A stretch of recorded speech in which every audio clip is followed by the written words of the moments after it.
দানা মেলা পাখির মতো, উড়ন্ত ইগলের মতো দুহাত দুদিকে প্রসারিত, বুক টান টান করে দাঁড়িয়েছেন ঘাতকের উদ্যত মারণাস্ত্রের সামনে অকুত ভয় দুঃসাহসিক যুবক। তারপর মোহমোহগুলির শব্দ, তাজা বুলেটের আঘাতে কেঁপে কেঁপে উঠে যুবক। আবার গুলি, নিশানা করে গুলি, কিন্তু পালানোর কথা ভাবেনি একবারও। কি অসম সাহস, কি অনন্য বীরত্বে শেষে শক্তিটুকু একত্র করে অটল অবিচল উন্নতিশীল দাঁড়িয়ে রইলেন শরীরের শেষ রক্তবিন্দু পর্যন্ত। বাবা মায়ের আশা আকাঙ্ক্ষার একমাত্র প্রদীপ, ছোট বোনের অহংকারের মেধাবী ভাইটি মিছিলে গেল।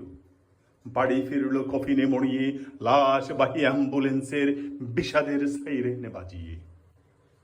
সন্তান হারা বাবা মায়ের শোকের মাতন ক্রন্দন রোল, ছোট বোনের বুক ফাটা আর্তনাদে আকাশ বাতাস ধ্বনিত হলো।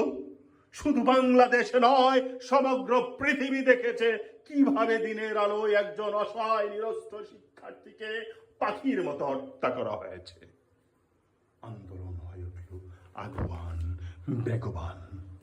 আবু সাইদের রক্তের প্রতিটি কণিকা থেকে আন্দোলনের দামামা বেজে উঠল, যেন মহাবিস্ফোরণ মহাজাগরণ তৈরি হলো সমগ্র বাংলায়। তরুণদের বুকে আগুন জ্বলে উঠল। তরুণরা ছুটছেন, দৌড়াচ্ছেন যুদ্ধের ময়দানে পঙ্গপালের মতো ফেসিবাদের পতন ঘটাতে।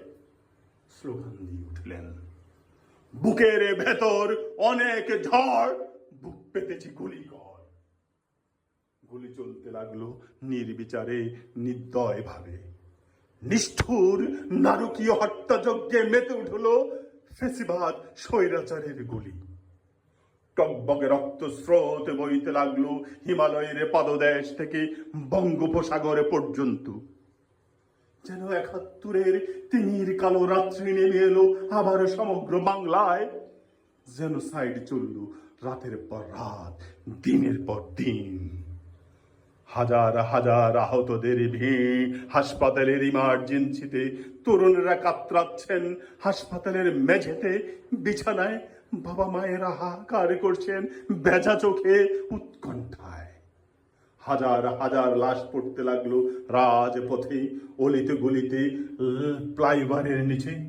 সমগ্র বাংলার লাশ ঘরগুলো লাশে লাশে পরিপূর্ণ। রক্তস্রোতে থই থই টইটুম্বুর সমগ্র বাংলা। মর্গে লাশ, রিক্সার পাদানিতে লাশ, রিক্সা ভ্যানের উপর লাশের স্তূপ। আঞ্জুমানি মফিদুলে বেওয়ারিশ লাশের পাহাড়।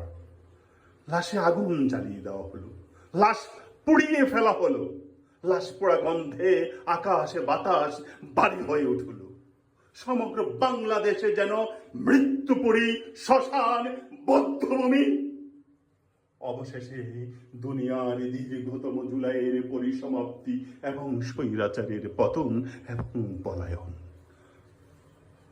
আবারও একটি রাজনৈতিক সম্ভাবনার চির আকাঙ্ক্ষিত নতুন বন্দোবস্তের সামনে বাংলাদেশে দাঁড়িয়ে আবারও কি ব্যর্থ হবে বাংলাদেশ? বাংলাদেশ কি আবারও শহীদদের আত্মদানের সাথে প্রতারণা করবে? 52, 71, 90, 24 কি বারবার ফিরে আসবে রক্তের নেশায়, লাশের নেশায় এই বাংলায়? এর কি কোনো শেষ নেই?